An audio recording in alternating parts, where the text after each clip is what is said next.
Assalamualaikum warahmatullahi wabarakatuh.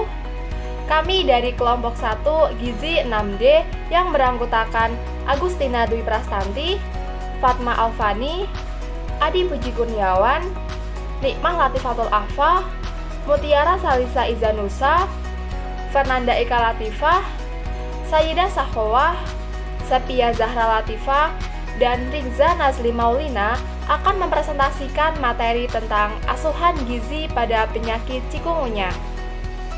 Pokok bahasan pada presentasi kali ini ada 3. Yang pertama ada tinjauan pustaka, yang kedua ada asuhan gizi, dan yang ketiga ada rencana monitoring dan evaluasi.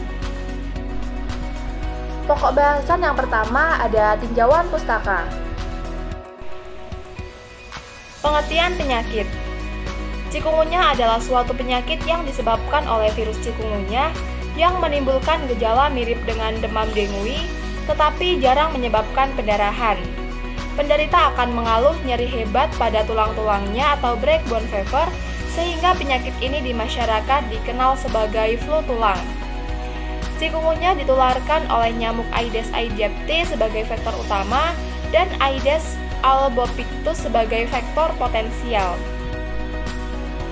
Penyakit ini diidentifikasi dengan timbulnya panas yang disertai artritis atau radang sendi yang terjadi pertama pada pergelangan tangan, lutut, pergelangan kaki, dan sendi kecil pada ekstremitas yang berlangsung selama beberapa hari sampai bulanan. Baik, yang selanjutnya adalah etiologi dan patogenesis. Virus cikungunya ini merupakan virus yang tergolong dalam genus virus alpha dari famili Togaviridae. Virus ini berbentuk sferis dengan ukuran diameter sekitar 42 nanometer.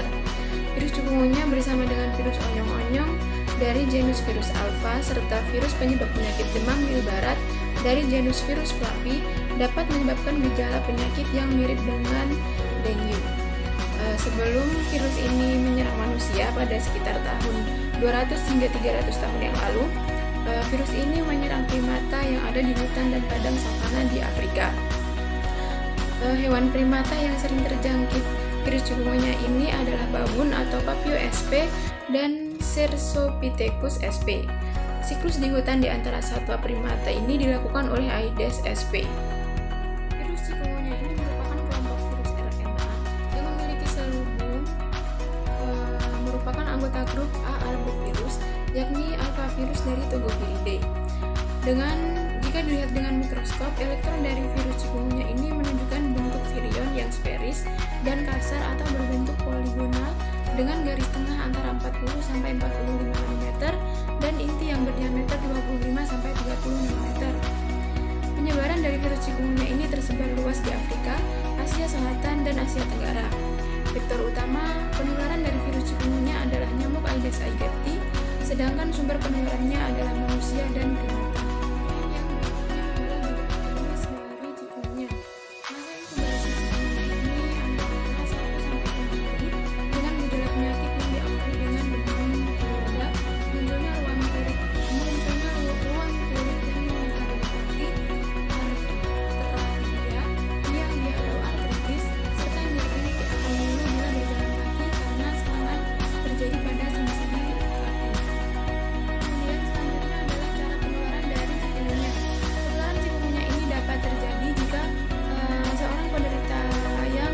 Dalam tubuhnya mengandung virus cikungunya digigit oleh nyamuk penular, maka virus yang ada di dalam darah si penderita ini akan ikut masuk ke dalam tubuh nyamuk dan masuk ke dalam lambung sang nyamuk. Nah, selanjutnya virus yang ada di dalam tubuh nyamuk itu akan memperbanyak diri dan tersebar di berbagai jaringan tubuh nyamuk yang ada di dalam kelenjar liurnya. Nah, setelah 1 minggu setelah ia menghisap darah sang penderita, nyamuk tersebut akan siap untuk menularkan kepada orang lain. Jadi, jika ada orang lain yang digigit oleh nyamuk yang sudah membawa virus tersebut, maka orang itu akan tertular cikungunya. Setelah nyamuk tersebut menggigit orang lain, virus ini tidak akan mati dan akan tetap berada pada tubuh sang nyamuk sepanjang hidupnya, sehingga sang nyamuk ini selain menjadi vektor juga menjadi reservoir dari virus cikungunya. Selanjutnya yaitu gejala yang berhubungan dengan gizi. Gejala-gejala penyakit ini dapat dijabarkan sebagai berikut. Yang pertama yaitu demam. Demam biasanya timbul secara mendadak, disertai menggigil dan muka kemerahan. Kemudian yang kedua yaitu sakit persendian. Biasanya nyeri sendi ini merupakan keluhan yang sering muncul sebelum timbul demam dan dapat bermanifestasi berat sehingga kadang penderita merasa lumpuh sebelum berobat. Sendi yang sering diserang adalah sendi lutut, pergelangan jari kaki, dan tangan, serta tulang belakang. Kemudian yang ketiga yaitu nyeri otot. Nyeri bisa terjadi pada seluruh otot atau pada otot bagian kepala dan daerah bahu. Kadang juga terjadi pembengkakan pada otot sekitar mata kaki. Selanjutnya yaitu bercak kemerahan atau ruam pada kulit. Bercak kemerahan ini terjadi pada hari pertama demam, tetapi lebih sering pada hari keempat sampai kelima demam. Lokasi ruam biasanya terdapat di sekitar muka, badan, tangan, dan kaki. Kadang-kadang juga ditemukan pendarahan pada gusi. Yang kelima yaitu sakit kepala. Sakit kepala merupakan keluhan yang sering ditemui, conjunctival injection, dan sedikit fotofobia. Kemudian yang selanjutnya yaitu kejang dan penurunan kesadaran. Kejang biasanya terjadi pada anak-anak karena panas yang terlalu tinggi, jadi bukan secara langsung oleh penyakitnya. Dan selanjutnya yaitu gejala lain yang kadang dijumpai seperti mual, muntah, nyeri perut, dan gejala lain yang muncul pada infeksi virus, namun tidak dalam bentuk yang berat. Selanjutnya yaitu faktor risiko dan faktor penyebab yang berhubungan dengan gizi. Chikungunya merupakan penyakit yang disebabkan oleh infeksi virus chikungunya yang penularannya dari gigitan nyamuk ke manusia. Sehingga penyebab kejadian chikungunya pada umumnya disebabkan karena kondisi lingkungan yang sanitasinya buruk dan kebiasaan pola hidup bersih dan sehat.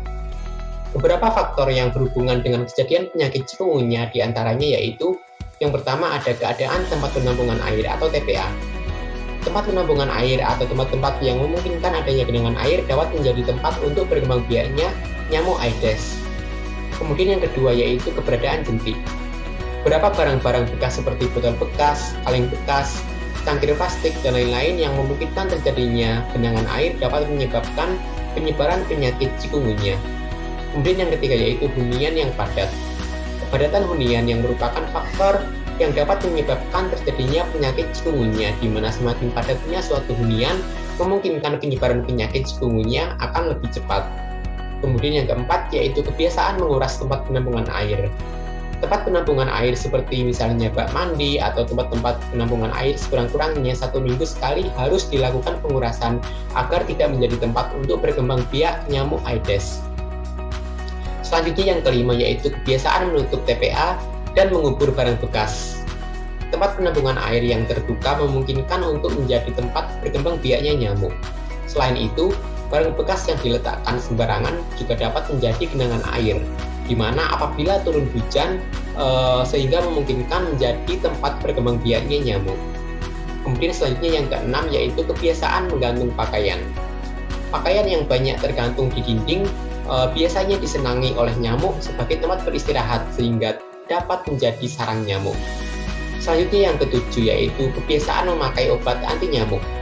Memakai obat anti nyamuk dapat dilakukan untuk mencegah gigitan nyamuk. Nyamuk Aedes akan menghisap darah yang digunakan untuk pematangan sel telur. Oleh karena itu, penggunaan obat anti nyamuk ini sangat diperlukan. Nah, selain disebabkan karena kondisi lingkungan yang sanitasinya buruk dan kebiasaan pola hidup bersih dan sehat, salah satu faktor risiko terjadinya chikungunya yaitu status gizi dan umur. Umur dan status gizi berpengaruh terhadap status imunitas tubuh. Sistem imunitas tubuh berfungsi membantu perbaikan DNA manusia, kemudian mencegah infeksi yang disebabkan oleh jamur, bakteri, virus, dan organisme lain. Sistem imunitas ini juga membentuk antibodi untuk melawan serangan bakteri dan virus asing yang masuk ke dalam tubuh, sehingga penurunan fungsi sistem imunitas tubuh dapat meningkatkan risiko kerentanan terhadap suatu penyakit. Selanjutnya yaitu konsekuensi yang berhubungan dengan gizi. Apabila asupan zat gizi baik dalam jumlah dan jenisnya tidak sesuai dengan kebutuhannya, maka akan terjadi ketidakseimbangan cadangan gizi yang akhirnya menjadi masalah gizi. Ketidakseimbangan cadangan gizi ini pada chikungunya dapat terjadi akibat adanya peningkatan kebutuhan yaitu autoimun. Kemudian virus yang masuk ke dalam tubuh penderita akan menimbulkan beberapa reaksi seperti peningkatan suhu, sakit kepala, nyeri otot di seluruh tubuh. Selanjutnya, pengobatan untuk chikungunya. Yang pertama, medikamentosa. Demam chikungunya termasuk self-limiting disease atau penyakit yang dapat sembuh dengan sendirinya, meskipun gejala penyakit yang timbul dapat membuat penderita merasa tidak nyaman. Biasanya, penyakit ini akan dapat sembuh dengan sendirinya dalam waktu tertentu. Pemberian kloroquine yang sekaligus sebagai antiviral, aspirin, naproxen, ibuprofen, dan golongan non-steroid anti-inflammatory drugs ampuh meringankan beberapa masalah ini. Non-steroidal anti-inflammatory drugs atau aspirin dan ibuprofen memblokir enzim COX dan menurunkan prostaglandin sehingga menurunkan rasa sakit dan inflamasi. Selanjutnya, penata laksanaan penyakit demam chikungunya adalah yang pertama istirahat dengan cukup, kedua makan makanan yang bergizi terutama cukup karbohidrat dan protein serta buah dan sayuran. Yang ketiga, minum yang banyak guna mencegah terjadinya dehidrasi. Yang keempat, pemberian obat demam dan dikontrol serta upaya pencegahan terhadap demam terutama pada anak-anak dengan riwayat gagal ginjal. Yang keempat, pemberian obat penghilang rasa nyeri terutama untuk mengatasi nyeri tulang dan otot. Keenam, pemberian multivitamin guna meningkatkan daya tahan tubuh. Pengobatan chikungunya selanjutnya yaitu dengan terapi diet. Diet yang pertama, diet TETP. Diet ini merupakan diet dengan kandungan energi dan protein yang lebih tinggi dari kebutuhan normal. Dengan diet TETP dapat memberikan berbagai bentuk berupa penambahan makanan dan pemberian suplemen yang mengandung energi dan protein tinggi tanpa memberikan penambahan volume makanan yang akan dikonsumsi.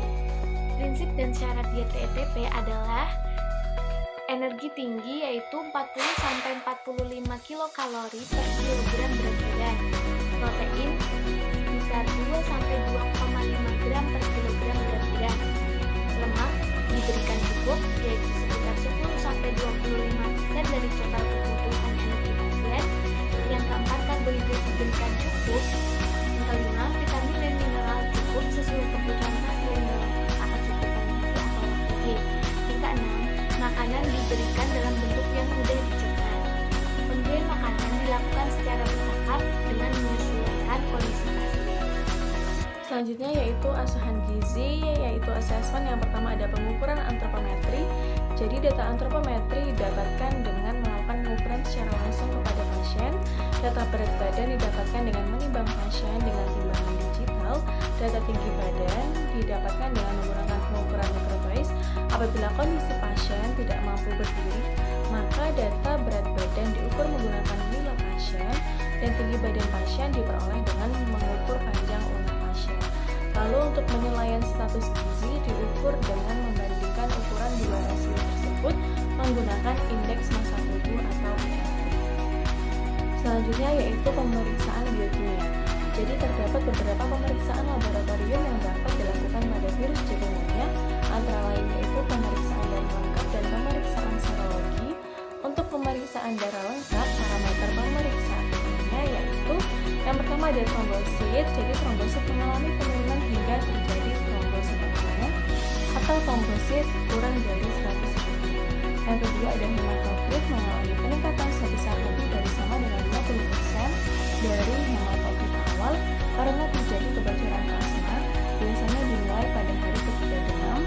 Lalu pada protein albumin dapat terjadi hipoproteinemia akibat kebocoran plasma.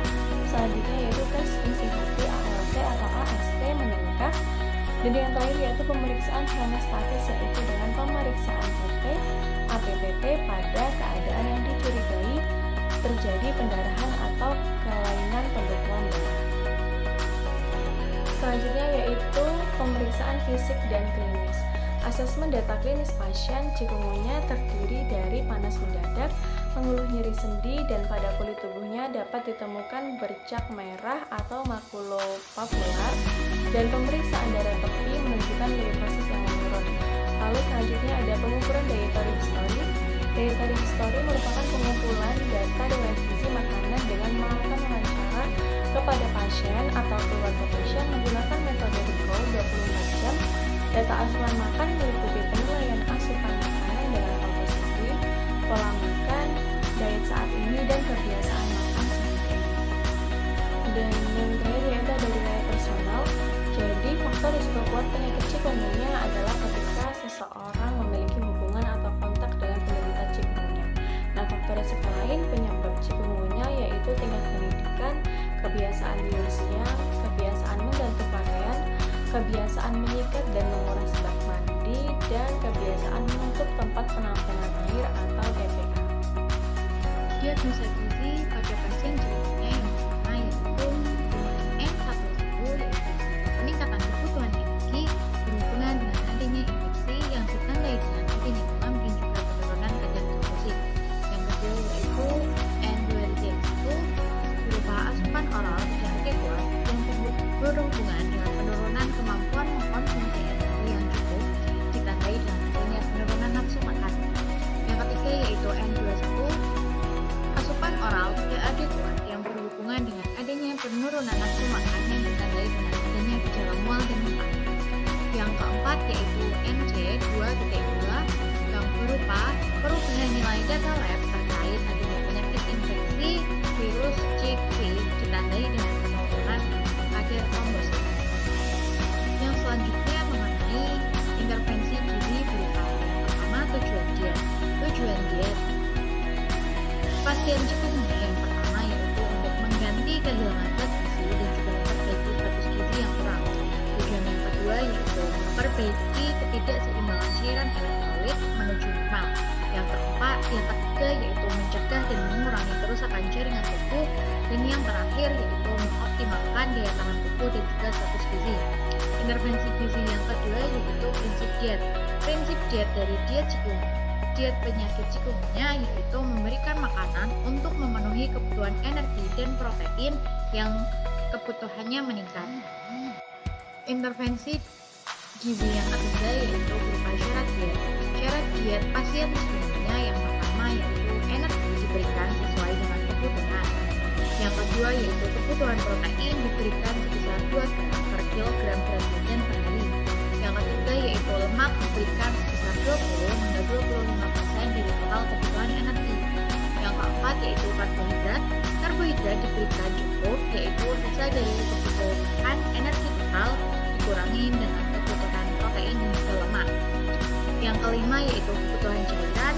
Cairan diberikan sebanyak 40 ml per kilogram berat badan per hari atau sesuai dengan kebutuhan. Yang keenam yaitu vitamin dan juga mineral lain disesuaikan dengan kebutuhan vitamin di A, K, D, terutama vitamin A, vitamin C, dan juga vitamin K. Yang ketujuh yaitu makanan diberikan dalam bentuk yang mudah dicerna. Yang selanjutnya yaitu mengenai jenis diet untuk makanan, frekuensi makan, dan juga rute pemberian. Jenis diet yang diberikan untuk pasien penderita chikungunya yaitu diet tinggi kalori tinggi protein atau diet TKTP. Bentuk makanannya berupa makanan lunak, frekuensi makannya porsi kecil tapi sering, atau boleh juga diberikan sebanyak 5 kali berupa 3 kali makanan utama dan juga 2 kali makanan ringan. Untuk rute pemberian makanan dilakukan melalui rute oral.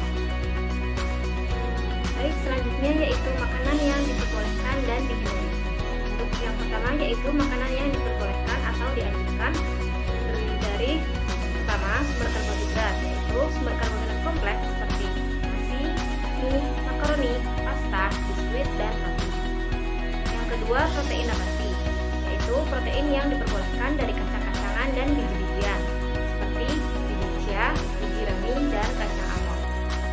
Yang ketiga protein hewani, yaitu protein hewani yang rendah lemak seperti susu sapi rendah lemak, ikan salmon, dan ikan tuna. Yang keempat sayuran, yaitu sayuran segar seperti tomat, wortel, brokoli, bayam, sawi, caisim, daun pepaya, lobak, dan sayuran hijau lainnya. Untuk yang kelima, buah, yaitu buah segar yang mengandung tinggi vitamin A dan vitamin C seperti pepaya, jeruk, kiwi, jambu biji, nanas, delima, dan melon. Yang keenam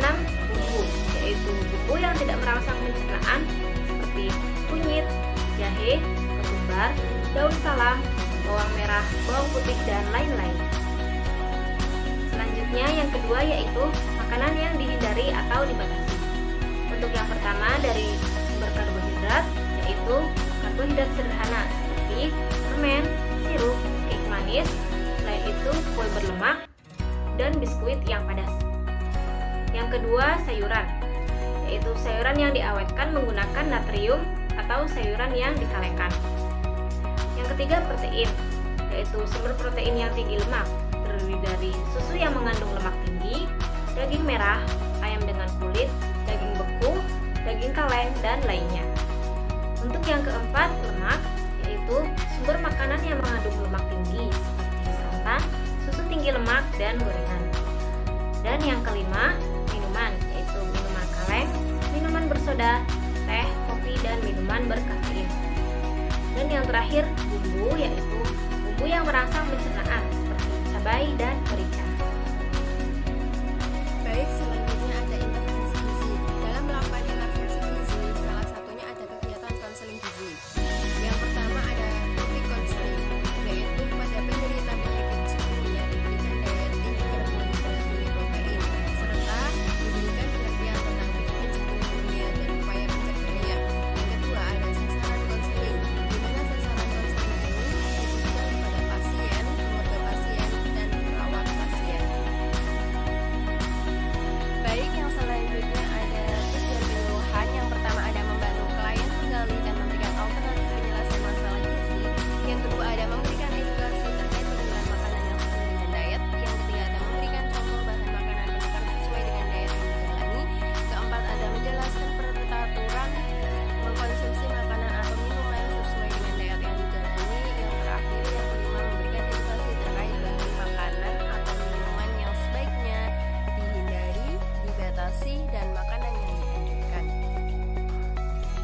Selanjutnya ada tempat atau waktu, di mana pelaksanaan edukasi dan konsultasi gizi ini dilakukan di ruang konseling atau ruang rawat inap rumah sakit. Waktu edukasi dan konseling berlangsung selama 30 sampai 60 menit, dengan 30 menit pertama untuk mengenai masalah gizi yang dialami klien dan 30 menit selanjutnya untuk menemukan alternatif penyelesaian masalah gizi klien. Yang selanjutnya ada metode yang digunakan yaitu ceramah, diskusi, dan tanya jawab. Untuk alat peraga yang digunakan dalam konseling ini yaitu leaflet diet tinggi karbohidrat, tinggi protein. Kemudian ada poster tentang penyakit chikungunya, ada daftar makanan penukar, buku resep, dan food model. Nah, selanjutnya ada materi penyuluhan atau konsultasi gizi. Yang pertama pengertian diet TKTP, yang kedua tujuan, syarat, dan prinsip diet TKTP.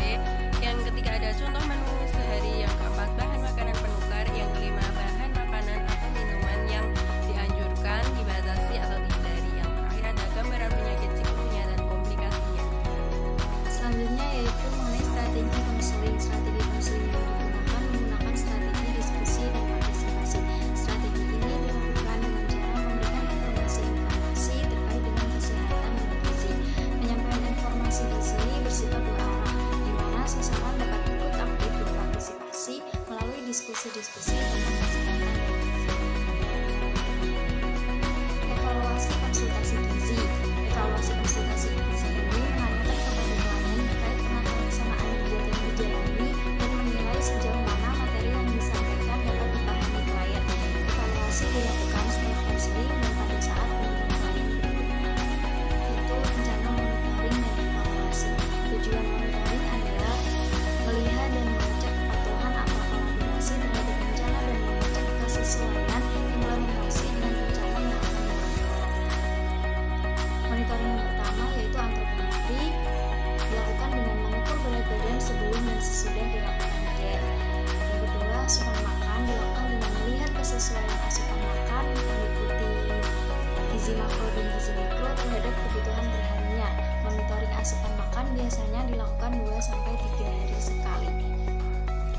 Yang selanjutnya yaitu data laboratorium, yaitu mengukur parameter-parameter seperti hemoglobin, hematokrit, dan ALT atau AST yang disesuaikan dengan standar normal. Selanjutnya yaitu data klinis atau fisik, dilakukan dengan mengukur tekanan darah, suhu, nadi, respirasi, serta disesuaikan